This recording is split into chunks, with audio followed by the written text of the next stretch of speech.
And it's a day when big political stories dominate the headlines both here in Nigeria and in the UK. Nigeria's main opposition party, the PDP, storming into Osun State with many of its top leaders ahead of the governorship election this weekend.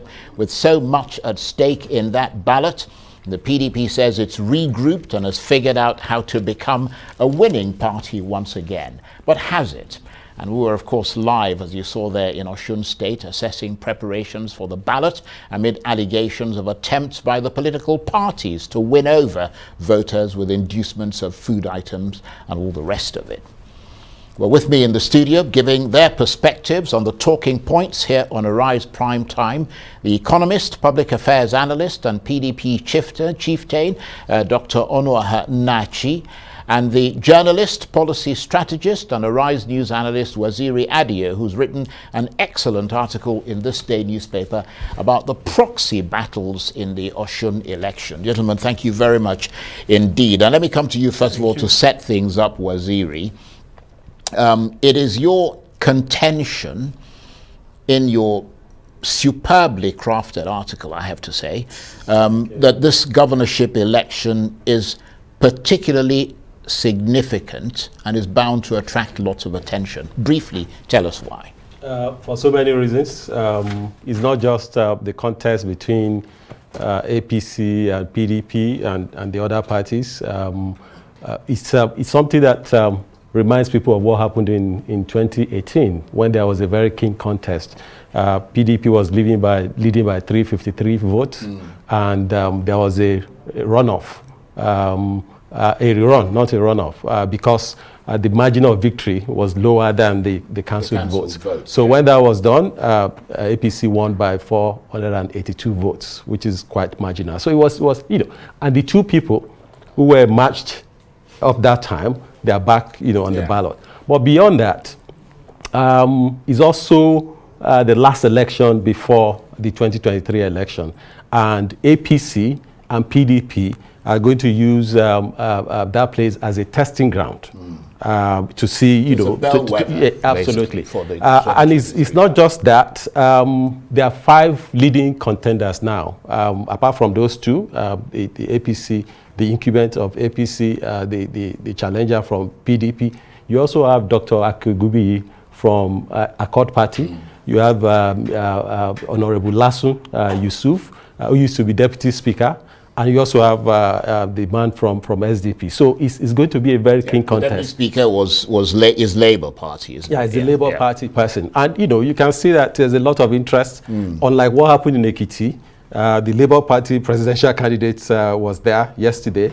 The PDP presidential candidate, and some other, his running mates and others were also there today. But also, it's going to be, in the Southwest. APC controls 5 states now, and PDP controls 1. So they're going to use that to test their strength ahead of 2023. APC want to retain their hold of Osun State. PDP want to snatch it from them. Then Asiwaju Bola Ahmed Tinubu, who is the most prominent politician from the Southwest. He has a lot of stake in the Osun election, more than in the Ekiti election, because they have been involved. And also, there's this thing about different tendencies in Yoruba politics. When people look at Yoruba politics from outside, especially when they look at what happened in 1979 and 1999, they think that the Yorubas vote in a monolithic way. But if you look at the elections we had in this country from 1952 to 2019, 13 elections, and you find out that what happened in 1999 and 1979 were actually outliers. You've always had 2 major groups squaring up. If you look at the 1959 election, for example, out of the 59 seats available in the Western region, 42% were won by NCNC and the independents. And these were not seats just from the Edo Delta part of Western region, but from the heartland of Yoruba land. Out of the 3 seats in Lagos, NCNC won 2. And they also won in places like Iwo, like Abeokuta, like Oshogbo, like Ilesha and all of that. So it's always been there, and that contest is going to continue, and we're going to see a lot of that. So like I said in my article, is there are so many contests within one contest. So it's not just those 5 people or those 15 people squaring up. There are other interests. There are so many things. Right. Like also, if you look at somebody like Omishore. Very briefly, because I've got to go to yes, Omishore was in SDP, and he also used to be in PDP, right?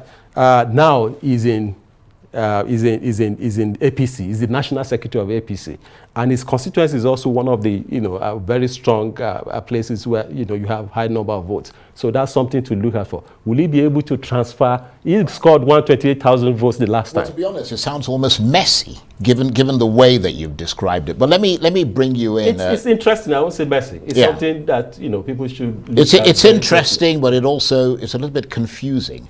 Dr. Onuoha Nnachi, what are your expectations this time? I mean, you are a member of the PDP.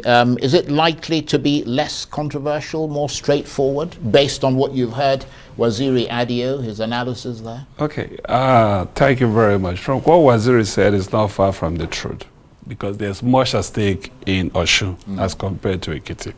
Why do we have much at stake in Osun? We as PDP, we believe we won Osun election, but it was stolen from us, just like we won the 2019 election. They'd say you would say that, wouldn't it was stolen from us. So that makes the stakes very high. Now, with the modification that happened in INEC, some of the mechanism that was used in hijacking that election will not be applicable this time around, because the electoral employer has created some technological advancement which will push us forward, and we are grateful to that. But on the other side, we're dealing with people in power, people in government which have a deeper pocket, so their level of inducement. I listened to Ito the way he talked about the level of inducement. I wish they could tell us more deeper the level of inducement participation by various parties, not a generalization. Then you begin to realize that the man that sits in government has a safe behind where he can dip and dip. Yeah, but that would be problematic, so, because you would be making direct allegations which are arguably prosecutable allegations. Yeah, it is, because we have to look at it from that point of view, as the current governor and Asiwaju himself feels that Osun is more important than any other state. But for we as PDP, Osun is critical for us. It's a determinant whether our result could equally be stolen in the national election. So it's not a case of winning, but to make sure the election is clear, clean, fair, and credible. And very everybody feels that it is that way. What happened. That is more important and so paramount to us. That's a very good point. Let me ask you this, Waziri, because you are, of course, from Osun State yourself. How would you assess the last 4 years of an APC government there? Do you think they deserve a second term? Or is that putting you on the spot? It's about to put me on the spot, but I will come back to that. But I want to address one issue that you mentioned, and I want to say this, as a neutral person. I think PDP should stop saying the election in Osun State was stolen. Claude Ake, one of the leading political scientists in Nigeria, said famously that you cannot have democracy without Democrats. It's a process. Once the process terminates, Osun State was won by 482 votes, but there were also many states that went into runoff under that PDP won. In Sokoto State, they won by nearly 300 votes, right? So, and this case went all the way to the Supreme Court. So once the court has ruled, please, the people should stop talking about, as Democrats, you accept it, you move on, you strategize, and all of that. But keep saying we were robbed, our election was stolen, and all of that. I don't think we need to develop that democratic temperament, that democratic spirit. The question you ask about how the government has done, I think it's left for the voters to look at. Every election is going to be a referendum on the incumbent, right? So it's left for the voters in Osun State to see, the incumbent, when he ran in 2018, he was running in the shadow of a departing governor. Now he's running on his own ticket, right? So has he done enough to deserve being given another term, or do they want to go with the other contenders, not just in PDP, but in ADC, in Accord Party, in SDP, and Labour Party? So it's left. By the way, another thing is that the presidential candidate of PDP also has a stake his wife, his first wife. That's what I understand. Is also, you know, so from as you said, there are contests within contests. So many contests going on there. Fascinating. I would imagine, Dr. Nnachi, that you don't think that the APC government deserve a second term in Osun State. Well, looking from what Waziri said, truth is always bitter. The court can give you judgment, but they cannot give you justice. Now, if I take the APC government from the national to the state level, I don't think they deserve even a day extra in any position. We are talking about a government that has broken in all facets of leadership that you can think of. The economy is not something to talk about.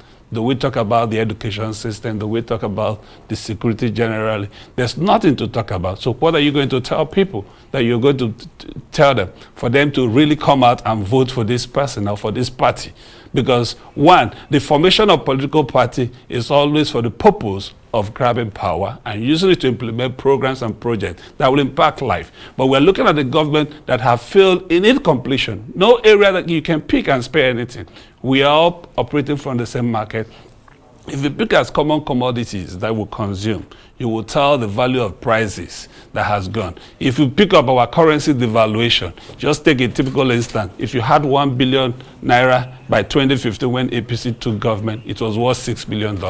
Today, the same 1 billion naira left in the bank is worth less than $2 million, about 1.7, just because you are under APC government for 7 years. What a punishment.